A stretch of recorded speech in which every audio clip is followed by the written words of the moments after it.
네, 어제 저녁에 트루아 리비에서 우리 이남선교회 1박 2일 수련회가 있었습니다. 저도 어제 잠시 다녀왔는데요. 아주 이남선교회 회원들이 한자리에 모여서 뜻깊고 즐거운 시간 보내는 것 같아서 잠시 갔다가 저녁 늦게 돌아오긴 했지만 참 좋은 모임 준비해 주시고 또 가정을 제공해 주신 우리 집사님께도 감사드립니다. 오늘 말씀 전하면서 기도한 것처럼 고린도전서 13장은 사랑장으로 알려진 아주 유명한 말씀입니다. 그냥 제 마음의 소원은 늘 같은 이야기를 또 듣는 한이 있더라도 1년에 한 번 정도는 꼭 이 말씀을 우리가 성전에서 함께 들을 수 있는 기회가 있었으면 좋겠다, 전할 수 있는 기회가 있었으면 좋겠다 싶습니다. 먼저 이 말씀 전하기 전에 가을인 것 같았는데 벌써 훌쩍 겨울이 왔습니다. 오늘 아침에도 눈이 좀 내렸는데요. 가을은 독서의 계절인데 너무 짧게 지나간, 정신없이 지나간 가을에 여러분들이 책 한 권 읽으실 수 있는 여유가 없으셨다면 오늘 아주 짧은 책 한 권 여러분들에게 먼저 소개하고 말씀 전하려고 합니다. 우리가 잘 아는 톨스토이라는 작가가 쓴 책인데요, 단편 문학집 가운데 사람은 무엇으로 사는가라는 소설이 있습니다. 혹시 이미 읽어보신 분들도 계시거나 이 책의 존재에 대해서 아시는 분도 계실 텐데요, 1885년, 지금으로부터 약 140년 전에 톨스토이는 러시아 정교회 출신의 아주 독실한 기독교 신자였습니다. 이 톨스토이 작가가 140년 전에 그 시대 사람들을 향해서 사람이 무엇으로 사는가에 대해서 질문하고 그거에 대해서 답하는 그런 소설인데요, 한국말로도 번역된 책이 있고 또 워낙 짧은 소설이라서 비슷한 주제를 다루고 있는 톨스토이의 책들, 사람에게는 얼마만큼의 땅이 필요한가, 또는 오히려 다른 책은 몰라도 바보 이반이라는 책은 한 번쯤 들어보셨을 텐데, 이렇게 단편 소설들을 묶어서 단편집으로 하나의 책으로 출판되기도 합니다. 사랑으로 충만한 삶, 인간에게 왜 사랑이 필요하고 사랑과 인간의 삶이 어떤 관계인가, 아주 오래된 고전이지만 여러분들이 한번 이 톨스토이의 작품을 읽어보셨거나 읽을 기회가 있다면 다시 한번 생각해 볼 수 있고 깨달을 수 있는 그런 기회가 될 것이라고 믿습니다. 잠깐 이 책의 내용을 좀 두서없이 소개해 드리면, 주인공이 시몬입니다. 시몬이라는 사람이 나오는데 구두를 수선하는 사람입니다. 근데 지독하게 가난했습니다.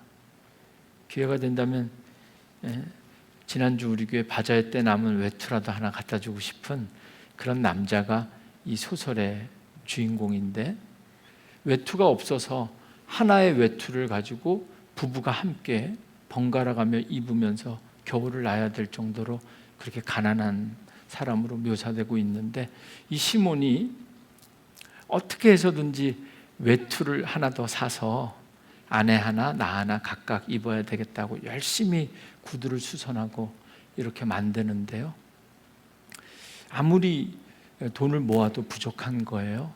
그래서 연말이 되고 겨울이 되니까 이 시몬이 안 되겠다, 지금까지 나에게 외상으로 구두를 사가거나 고친 사람들에게 가서 외상값을 좀 받아야 되겠다, 이렇게 하고 자기가 갖고 있는 돈을 다 가지고 나가서 외상값을 받으면 아내를 위해서, 우리 부부를 위해서 외투를 하나 사야 되겠다 하고 시장에 나가서 외상값을 받으러 돌아다니는데요, 아무도 외상값을 갚지 않는 거예요.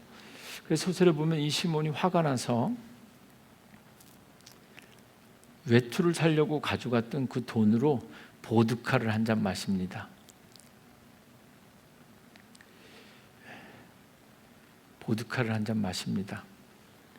그리고 보드칸을 마시는 바람에 외투를 살 수 있는 그 종잣돈도 다 써버리게 되는 거죠. 그래서 이 시몬이 술이 얼추 취해가지고 집으로 외투도 못 사고 이제 다시 돌아가다가 교회 옆을 지나가다가 벌거벗은 것 같은 남자, 거렁뱅이 같은 남자를 하나 만나게 되죠. 처음에는 수상하기도 하고 위험할 것 같기도 해서 먼발치 이렇게 돌아서 피해 가다가 마음속에 갑자기 무슨 마음이 들었는지 그 아내와 둘이서 나눠 입어야 되는 그 외투를 벗어서 그 교회 옆에서 벌거벗겨져서 버려진 것 같은 그 사람에게 그 외투를 입혀줍니다. 그리고 자신의 집으로 초대해서 집으로 데리고 갑니다. 집에 들어가자마자 아내가 오해하는 겁니다. 이 사람이 분명히 나갈 때만 해도 외투를 하나 외상값을 받아서 외투를 사오겠다고 나갔는데 외투는 딴 남자에게 입혀주고 그리고 둘이 다 술 취한 것 같은 모습으로 들어오니까 아내가 막 화가 내서 짜증을 막 냅니다. 그 다음에 자세한 기억은 제가 잘 못하겠는데 그러다가 어느 순간에 이 아내가 하도 화를 내니까 독실한 기독교 가정이잖아요. 그러니까 이 시몬이 아내에게 당신의 마음에는 하나님이 없어? 아마 이렇게 말했던 것 같아요. 당신의 마음에는 하나님이 없어? 이 말을 하는 바람에 분위기가 싸해지면서 아내가 이 술 취해서 들어온 두 사람에 대한 마음이 수그러들게 되고 식사를 차려서 밥을 먹게 됩니다. 그리고 이것이 계기가 돼서 이 시몬이라는 남편이 밖에서 교회 옆에 버려져 있는 사람을 모시고 왔는데 잠깐 하룻밤 식사만 하는 게 아니라 그냥 그 집에 눌러 앉아서 살게 돼요. 그래서 시몬이 구두 수선하고 구두 만드는 법을 가르쳐 줍니다.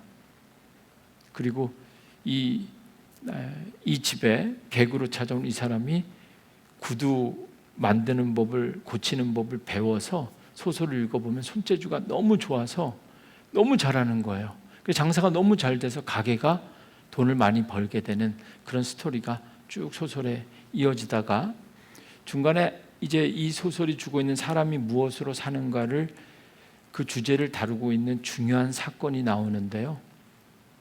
어느 한 부인이 여인이 조그만 여자의 쌍둥이 같은 여자의 둘을 데리고 신발을 맞추러 옵니다. 그래서 시몬과 그 미하일 나중에는 미카엘이라고 밝혀지게 되는데 이 두 사람이 어린 두 딸의 신발을 구두를 맞추기 위해서 이 가게에 찾아온 그 부인과 대화를 나누는 것이 소설에 길게 소개되어져 있습니다. 구두를 맞추기 위해서 신발 발 사이즈를 재는데요. 두 아이 중에 한 아이가 발이 불편하게 요즘 말로 하면 발에 장애가 있어서 제대로 걷을 수 없다는 것을 발견하게 됩니다. 그래서 시몬이 그 부인에게 당신의 딸아이 중에 이 아이는 왜 이렇게 발이 불편하게 되었습니까? 하면서 이제 스토리가 시작되는데 이 여인이 이 두 아이를 소개하는데 원래 이 아이들은 제 기억이 맞다면 이 아이들은 제 아이들은 아닙니다. 원래 아버지와 어머니가 있었는데 아버지는 산에서 나무하는 사람인데 벌목하다가 자기가 벌목한 나무가 자기에게 덮치는 바람에 나무에 깔려서 죽었고 죽은 지 얼마 안 된 상황에서 이번에는 그 아내가 뱃속에 있는 두 아이를 출산하다가 죽게 되었습니다. 그래서 이 두 아이가 부모가 다 한꺼번에 갑자기 죽게 되고 그리고 두 아이 중에 한 아이는 출산하다가 생명을 잃은 그 어머니의 몸에 눌리는 바람에 한쪽 다리를 절게 되었다.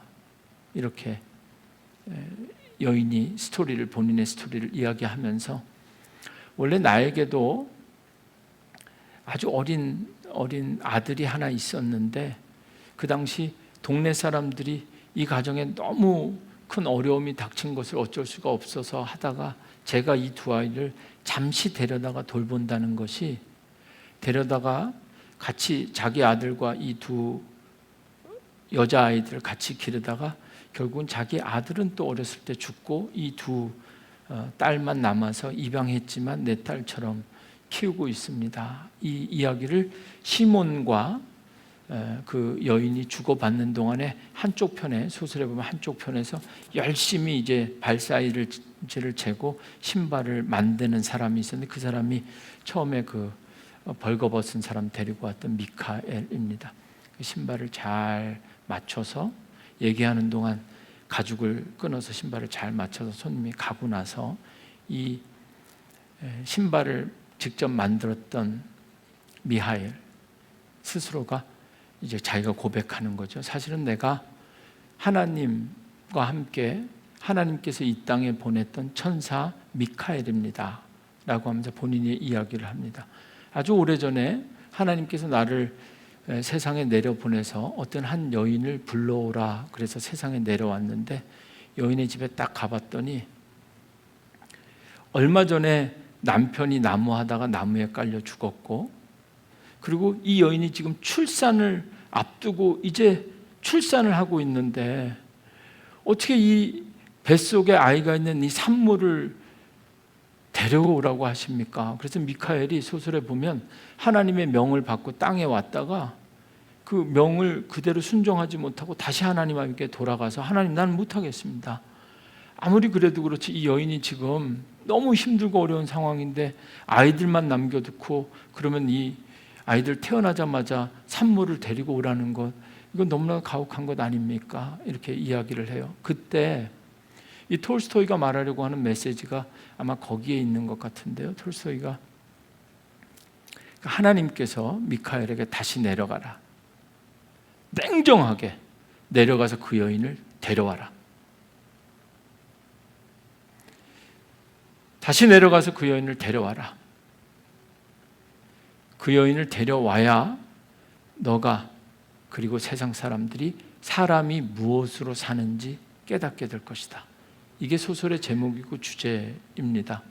그래서 다시 내려가서 그 여인을 데리고 올라가다가 아마 천둥번개 때문에 여인은 올라가고 미카엘은 다시 떨어져서, 떨어진 데가 어디냐면 벌거벗은 채로 교회 옆에 있다가 이 시몬을 만나서 이렇게 여기까지 왔는데, 지금 구두를 만들다 보니까 그때 그 아이들이 엄마를 데려가면 끝일 것 같고 절망일 것 같았는데, 지금 그 본인이 구두 만드는 그곳에서 그때 그 염려했던 아이들이 누군가의 사랑으로 돌보아지고 자라져서 둘 중에 하나는 다리를 절뚝거리면서 평생 그렇게 살아가지만, 그렇지만 그들의 구두를 이 미카엘이 하면서 아마 하나님께서 미카엘에게 너 내가 시킨 것 그대로 순종하지 못했다고 책망하면서 사람이 무엇으로 사는지 너가 세 가지를 깨닫기 전에는 다시 하늘로 올라오지 못할 것이다 라는 명을 받고 이렇게 떨어졌는데, 그날 그 구두를 만들면서 이 미카엘이 깨닫게 됩니다. 아, 사람이 무엇으로 사는지. 답은 뭘까요? 사랑으로 산다는 답이죠. 그래서 그 소설 마지막에 보면 이 미카엘의 날개가 쫙 나오고 이렇게 찬양하면서 다시 미카엘 천사로서 하나님께 돌아가는 그 이야기가 이 톨스토이가 쓴 사람은 무엇으로 사는가라는 소설이 주는 주제입니다. 하늘의 천사 미카엘이 깨달은 것, 톨스토이가 그의 단편 사람은 무엇으로 사는가에서 전하는 세 가지는, 요약하면 첫째는 사람의 마음 속에는 사랑이 있다는 겁니다. 인정하든 인정하지 않든 모든 사람의 마음 속에는 사랑이 있다는 겁니다. 둘째는 사람에게는, 본인에게는 사랑이 있음에도 불구하고 모든 인간은 자신에게 무엇이 필요한가를 깨닫는 힘이 없다는 것을 발견하게 됩니다. 다른 말로 제 표현으로 해보면 이미 모든 사람에게는 사랑이 있는데도 불구하고 그 사랑을 가지고 살 수 있는 힘과 지혜가 없다는 거죠. 결론으로 마지막은 원하든 원치 않든 결국 이 소설을 통해서 톨스토이 그리고 미카엘 천사를 통해서 깨달을 수 있는 것, 사람은 사랑으로 살 수밖에 없는 존재이다. 그리고 우리가 볼 때에는 도무지 이해할 수 없는 하나님의 판단과 계획과 역사 속에서도 하나님께서는 하나님의 사랑의 하나님이시고 사랑의 속성이신 하나님께서는 인간들도 사랑을 통해서 하나님을 경험할 수 있고 사랑을 통해서 하나님의 역사에 동참할 수 있는 그런 존재라는 것을 보여주게 됩니다. 오늘 주신 말씀과 함께 고린도전서 13장, 아마 오늘 예배하시는 분들, 모르는 분들 아무도 없고 또 이 사랑은 언제나 오래 참고 이 찬양 잘 아실 겁니다. 특별히 충만의 달, 하나님의 형상으로 충만하라, 소망으로 충만하라, 오늘 사랑으로 충만하라, 이 말씀을 통해서 우리의 삶을 도우시고 우리의 상황과 환경에 개입하셔서 우리가 이미 우리에게 있는, 우리에게 주신 그 사랑, 그러나 주셨음에도 불구하고 그 사랑을 제대로 활용하거나 나누지 못하며 사는 우리들에게 오늘부터 다시 고린도전서 13장을 읽고 다시 시작하는 오늘부터 성령님께서 사람이 무엇으로 사는가,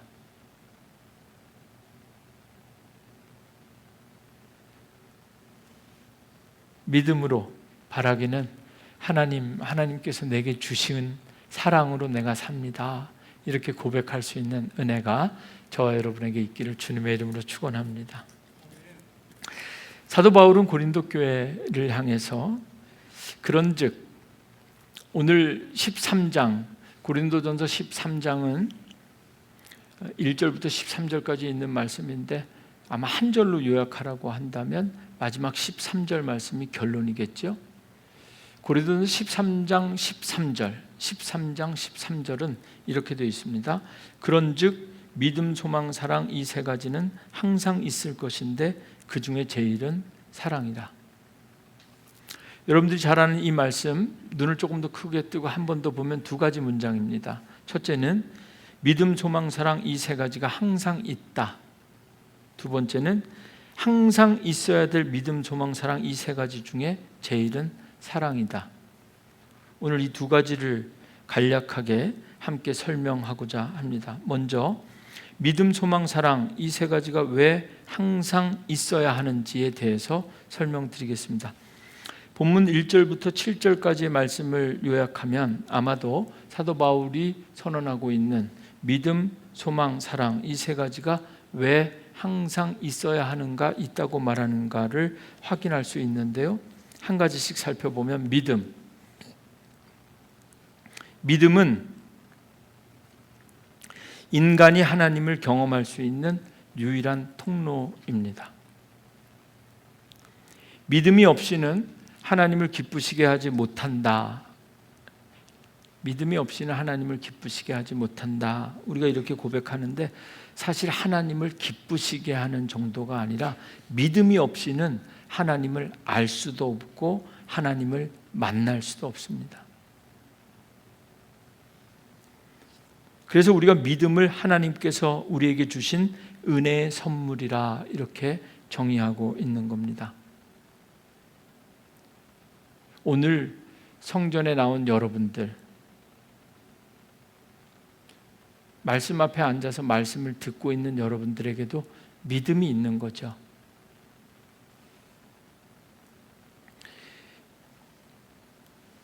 저에게도, 이 말씀을 전하는 저에게도 믿음이 있습니다. 하나님께서 우리에게 주신 믿음, 이 믿음으로 우리는 하나님을 알고 하나님을 만나고 하나님을 기쁘시게 하고 또 하나님을 예배하면서 지금까지 살아온 겁니다. 세상 사람들, 하나님을 모르는 사람들에게도 믿음은 있습니다.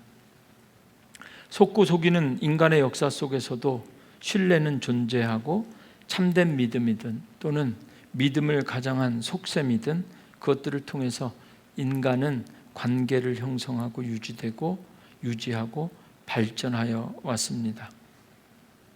기독교 신앙, 여호와 신앙과 상관없이 인간에게 필요한 것이 관계이고 그 관계의 기초는 믿음, 신뢰라는 말씀입니다. 그러나 오늘 우리가, 그리고 사도 바울이 말하는 고린도전서 13장의 믿음은 세상이 말하는 믿음이 아니라 하나님을 아는 믿음, 하나님께서 주신 믿음, 하나님을 기쁘시게 하는 믿음을 말합니다. 믿음뿐만 아니라 소망과 사랑 세 가지가 마찬가지인데요. 이 말씀을 잘 이해하셔야 되는 것 중에 하나가 믿음, 소망, 사랑 이 세 가지가 여러분에게 꼭 있어야 됩니다. 믿음, 소망, 사랑 이 세 가지가 여러분에게 꼭 필요합니다. 이렇게 말하는 게 아닙니다. 우리의 리액션, 우리가 억셉하든 안 하든 상관없이 믿음, 소망, 사랑 이 세 가지는 항상 있다. 이렇게 말하는 겁니다. 믿음은 바라는 것들의 실상이요 보이지 않는 것들의 증거다. 히브리서 11장 1절 말씀입니다. 성경이 말하는 믿음은 단순한 종교적 감정이 아니라 하나님의 성품과 약속을 신뢰하는 마음입니다. 우리에게 믿음이 있는 것처럼 다행이고 감사한 것은 제가 믿기에 저뿐만이 아니라 오늘 이 자리에 나와 있는 우리에게는 믿음이 있는 거죠. 하나님께서 우리에게 주신 믿음. 그래서 이 믿음 때문에 하나님을 알게 되고 만나게 되는 겁니다. 두 번째 소망. 소망의 본질은 지난주에 소망으로 충만하라, 소망에 대해서 말씀드렸기 때문에 간단하게 요약하면 소망은 장차 올 하나님의 나라입니다. 그러니까 이것도 믿음, 소망, 사랑 가운데 여러분에게 소망이 있어야 됩니다. 이렇게 말하는 게 아니라 여러분이 믿건 믿지 않건 천국, 하나님의 나라, 영생은 있다. 항상 있다. 이렇게 말하는 겁니다. 사도 바울이. 성경이 말하는 소망은 막연한 기대나 긍정적 사고가 아니라 이미 이루어졌고 동시에 완성될 하나님의 약속에 대한 확신입니다. 세상이 말하는 희망과는 다른 그리스도인들의 소망, 소망은 영원한 생명, 하나님의 나라, 주실 것이 아니라 이미 주신 것. 소망의 본질은 장차 올 하나님의 나라입니다. 도적같이 다가올 하나님의 나라, 이미 우리 안에서 시작된 하나님의 나라가 소망입니다. 그래서 사도 바울은 로마서 8장 24절에서 우리의 구원이 소망 가운데 있다 이렇게 선언합니다. 마지막 세 번째, 믿음, 소망과 함께 또 하나 있어야 될 사랑. 사랑의 본질은 하나님의 성품입니다. 사랑은 인간이 스스로 만들어낸 감정이 아니라 하나님의 성품. 그래서 하나님께서 태초에 사람을 만드실 때 그리고 만드시고 나서 우리 안에 불어넣어 주신 그 생기가 바로 하나님의 영, 하나님의 성품, 사랑. 그렇게 하나님의 형상에 따라 하나님께서 우리를 만드신 겁니다. 고린도전서 13장 4절부터 7절까지 말씀을 읽어보면 바울은 사랑을 동사로 설명합니다. 명사가 아니라 동사입니다. 감정이 아니라 행동이라는 거죠. 머리로 하는 것이 아니라 손과 발, 삶으로 해야 되는 것이고 그냥 주어지는 것이 아니라 노력하고 시도해야 할 수 있는 것이 사랑이다.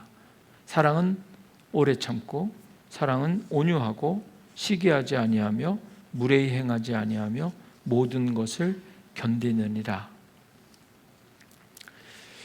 서두에 소개해드린 톨스토이의 소설처럼 사람은 사랑으로 삽니다. 인정하지 않아도 깨닫지 못해도 여러분, 사람은 사랑으로 삽니다. 사람의 마음에는 하나님께서 처음 만드실 때부터 하나님의 속성이 사랑이기 때문에 그 사랑을 넣어주셨다. 그래서 내 안에 사랑이 있다. 우리는 사랑으로 산다. 이렇게 고백하는 거죠. 사랑의 본질은 하나님의 성품이고 하나님께서 하나님의 형상으로 인간을 창조하셨다는 것은 하나님의 성품을 따라 창조된 것이 인간이라는 것. 우리도 사랑할 수밖에 없고 사랑받을 수밖에 없는 그런 존재라는 겁니다. 사랑이 없는 것이 아니라 어쩌면 사랑으로 사는 법을 모르는 거죠. 원래 하나님께서 사랑으로만 충만하게 만들어 주셨는데 우리가 사랑하는 줄도 모르고 사랑받는 줄도 모르는 건 아마 성서적으로 원인을 찾자면 죄 때문일 것입니다. 죄 때문에 우리 안에 사랑이 약해지고 사라지고, 그럼에도 불구하고 갇혀 있는 것 같지만 여전히 우리 안에 사랑이 있습니다. 사도 바울은 이것을 믿음, 소망, 사랑, 세 번째 사랑이 항상 있다 이렇게 고백하고 있습니다. 왜 믿음, 소망, 사랑이 항상 있는가? 이 세 가지가 인간의 영혼을 살리고 하나님의 형상을 회복하는 내적인 에너지, 창조의 에너지이기 때문입니다. 믿음은 하나님과의 관계를 여는 통로, 믿음은 하나님과의 관계를 여는 통로이고, 소망은 하나님 나라를 찾는 마음의 창이며, 사랑은 현재를 살아가는 힘과 목적, 그 넘치는 에너지가 되는 것입니다. 이제 두 번째로 믿음, 소망, 사랑 이 세 가지는 항상 있어야 한다. 그런데 왜 그 중에 제일이 사랑인가에 대해서 8절부터 12절까지 말씀을 중심으로 설명하겠습니다. 사도 바울이 말하는 제1, 믿음, 소망, 사랑 이 세 가지가 항상 있어야 되는데 그 중에 제일이 사랑이다라는 것은 사랑이 first, 가장 먼저다, 중요하다, 영원하다라는 의미를 함께 갖고 있는 의미입니다. 사도 바울이 말하는 믿음, 소망, 사랑 이 세 가지 중에 사랑이 왜 제일이라고 하는가? 첫째는요, 믿음, 소망, 사랑 이 세 가지가 항상 있어야 되지만 영원히 남는 것은 오직 사랑밖에 없다는 것을 기억하셔야 됩니다.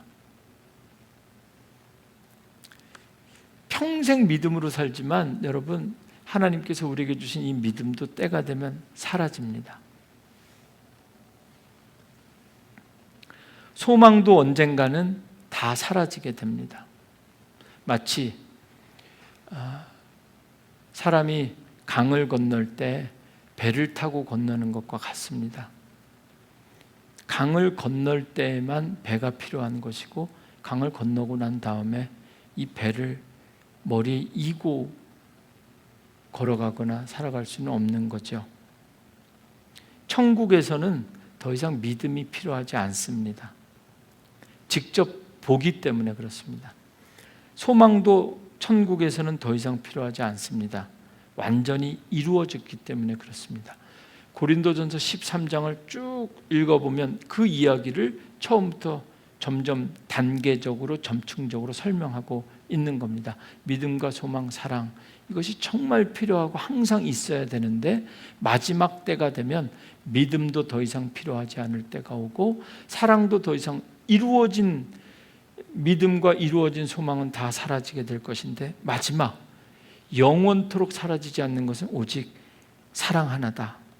천국에서도, 믿음과 소망이 필요 없는 천국에서도 사랑은 영원히 영원할 것이다, 이렇게 말하는 것이죠. 그 이유는 간단합니다. 사랑이 하나님의 본질이기 때문에 그렇습니다. 오늘 예배 시작할 때 처음에 초청의 말씀으로 읽었던 요한 1서 4장 8절 말씀은 하나님은 사랑이시라 이렇게 선언하고 있습니다.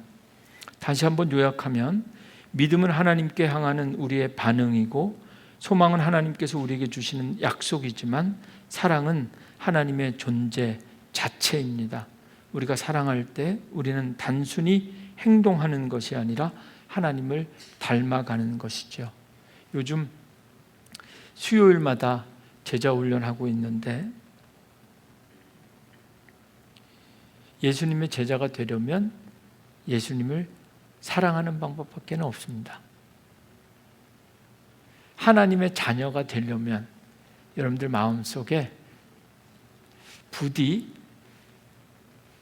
때를 놓치지 않고 성령님께서 여러분들 마음속에 작은 감동이라도 주셔서 언제라도 불현듯 내가 정말 하나님 앞에 좋은 하나님의 자녀가 되어야 되겠다 하는 마음을 하나님께서 주신다면, 저와 여러분 우리가 하나님의 좋은 자녀가 될 수 있는 방법은 오직 하나, 하나님을 사랑하는 방법밖에는 없습니다. 이제 마지막으로 말씀을 마치면서 사도 바울을 통해서 하나님은 본인이 사랑인 것임을 선언하는 것뿐만 아니라 오늘 우리들에게 너희도 서로 사랑하라 이렇게 말하고 있습니다. 오늘 예배가 끝나면 곧바로 총회, 선교회별로 총회를 해야 되는데 이거 총회 참 안 할 수도 없고 할 수도 다행히 저는 선교회에 소속되어 있지 않아서 여러분들의 몫인데 오늘 주보에 아까 제가 소개해드리지 않은 것 가운데 주보에 밑에 보면 예배가 끝나자마자 아무도 못 나갑니다. 회장이 뽑히기 전에는 오늘 다 아무도 못 나가게 그렇게 돼 있습니다. 그래서 원래 임마누엘 선교회도 주로 이쪽에서 모이셨는데 장로님 올해는 이 앞에서부터 임마누엘, 일남선교회, 이남선교회 이 앞쪽은 남선교회가 모여서 이렇게 뜨문뜨문 선교회로 모이시고요. 뒤쪽은 여성교회, 일여성교회, 방송실 중심으로 이여성교회, 저기 채플실 앞에 3여성교회 이렇게 장소를 배당할 텐데요.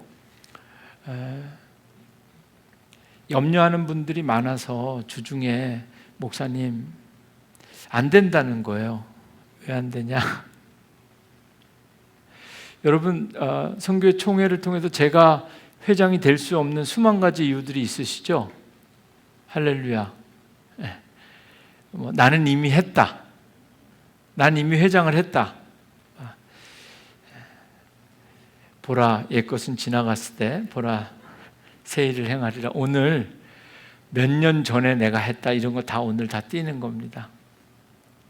그 내년에 여러분들 여러 가지 일정들이 많아서 그러는데요. 제가 드리고 싶은 말씀은 누구든지 다 주의 일 할 수 있습니다. 염려하지 마십시오. 극단적으로 아무도 안 하면 그러면 어떻게 하자는 이야기입니까? 어느 분이 하셔도 잘 하실 수 있습니다. 제가 한 주 동안 기도한 것은 오늘 말씀처럼 사랑입니다. 하나님 앞에 기도한 것은 하나님과 하나님의 교회를 사랑할 수 있는 사람이 선교의 일꾼이 되었으면 좋겠다.